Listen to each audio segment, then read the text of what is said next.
Mzuri sana. Ulirudi salama? Over the weekend? Over the weekend. Before me or after me? Asante. How are you, sir? My name is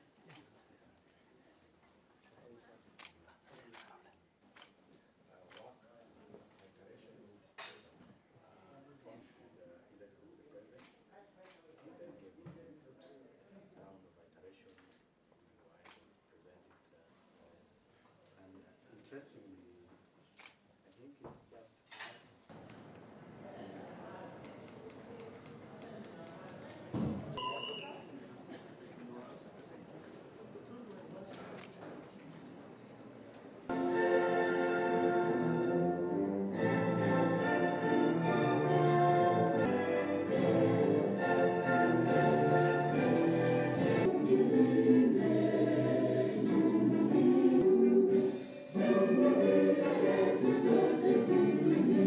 Nyingine mbele yako kwa unyenyekevu tukikuomba.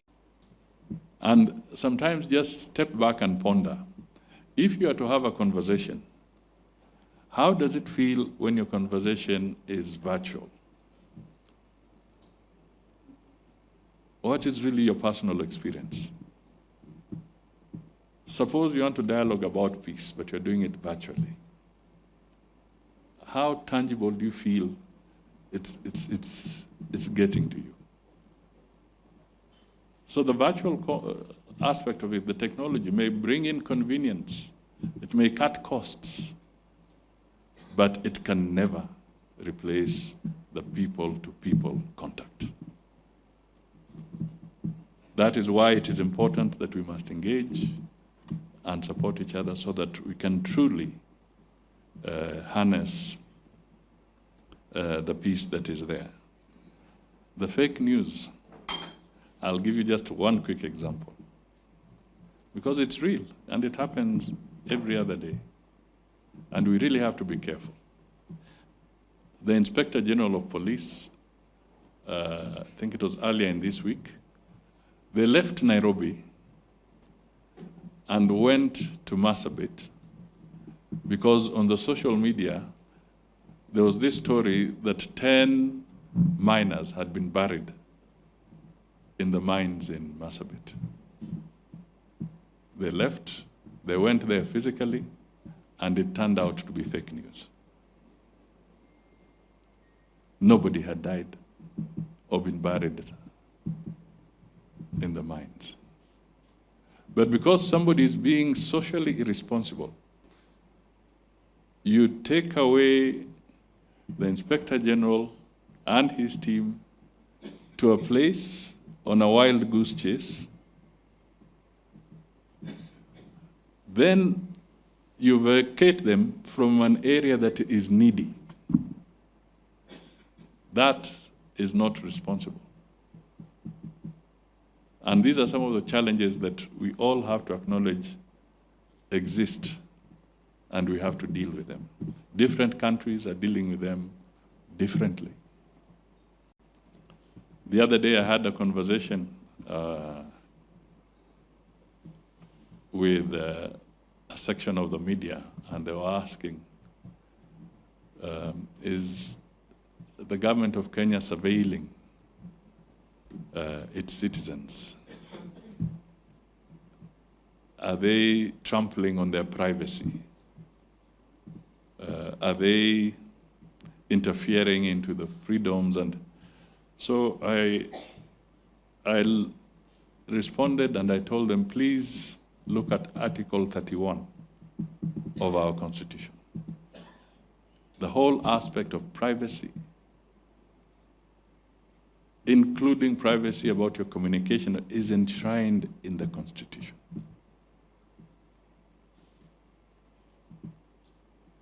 It is enshrined in the Constitution.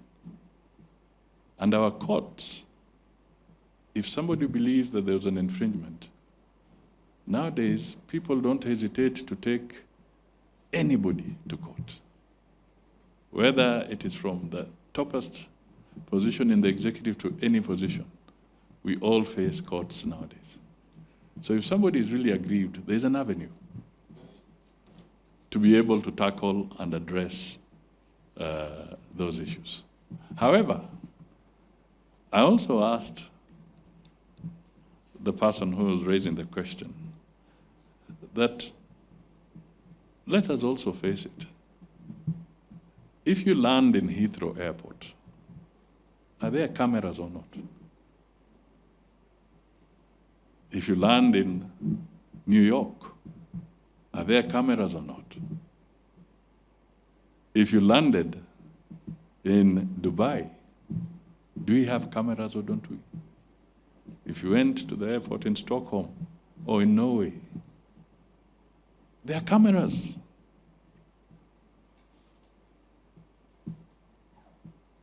There are cameras. It all depends on what you do with the information you have. They are there to help in fostering security. Prevention is better than cure.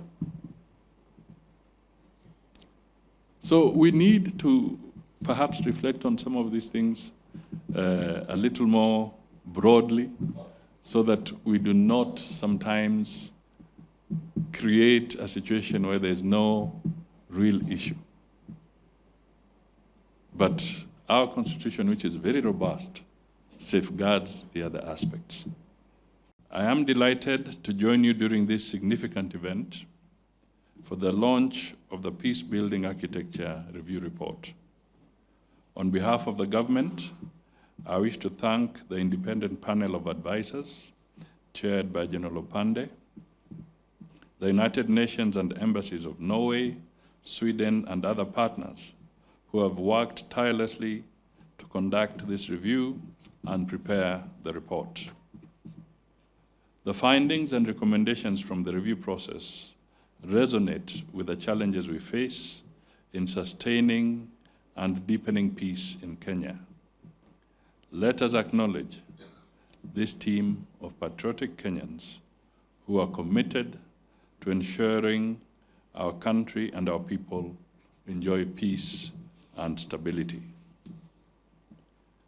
Deepening and sustaining peace is a top priority of our government. Peace is an important precondition for us to achieve socio-economic transformation anchored on the bottom-up transformation agenda priorities and the Kenya Vision 2030. The moment is here for us, individually and collectively, to articulate a new national agenda for peace, to enhance shared prosperity among all communities across the country. And while we face these complex challenges from time to time, such deep self-reflections are important for ensuring we remain resilient as we build a more prosperous country. The recommendations of this report provide an opportunity for us to engage constructively on the issues that our young people have raised in recent months. It offers a new opportunity for us to strengthen our peace-building institutional arrangements. Implementation of the recommendations of this report will be a great first step in demonstrating that the government is listening and responding to the voices of the people. I have therefore requested PS Omolo to spearhead the implementation process, including constituting a broad-based team that will ensure no one is left behind in this great initiative. This process will demonstrate our resolve to deal with the escalating digital threats to our peace, which are manifested in information manipulation, online toxic content, fake news, and incitement.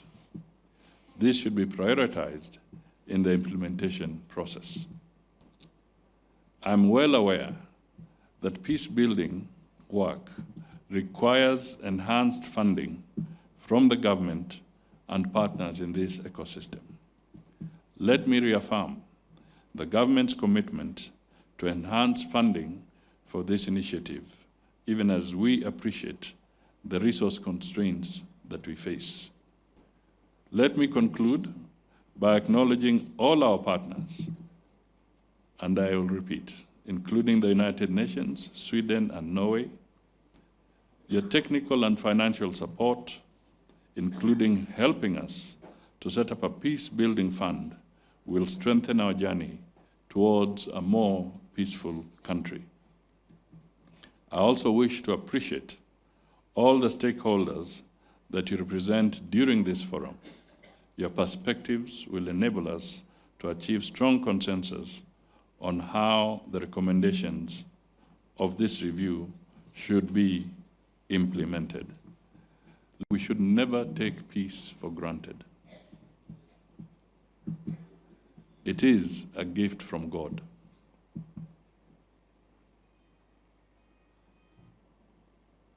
I think that peace is eternal. It should never die. And even in a moment of conflict, we may say peace has retreated, but it has not died.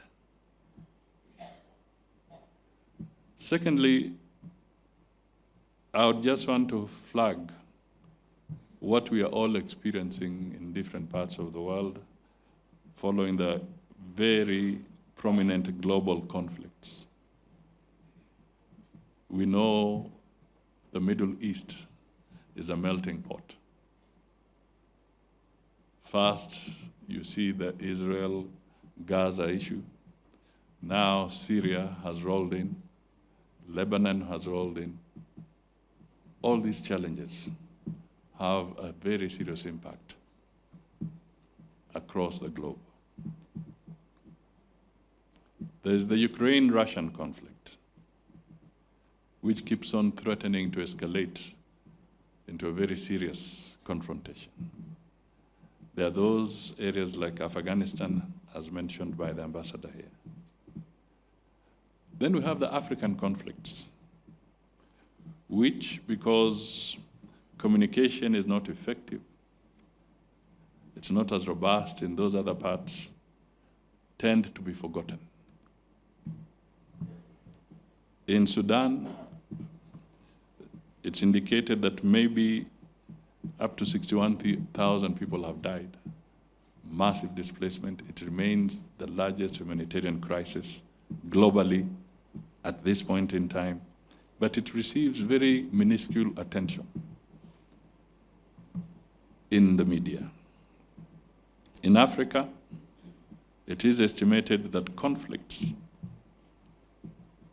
have forced 100 million children out of school. 100 million. That is 2 Kenyas, if we take an average of 50 million as our population today. So 2 Kenyas are out of school in Africa. What will be the outcome when they are not channeled through an academic process? We then have the serious impact, as highlighted very carefully, on matters of investment, the economy, food security, delivery of health. All these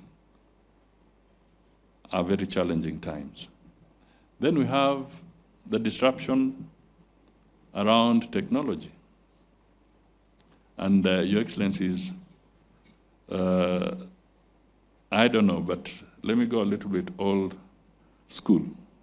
Lately, you'll find in diplomatic language, there's now again and again the repeated language, people-to-people contact.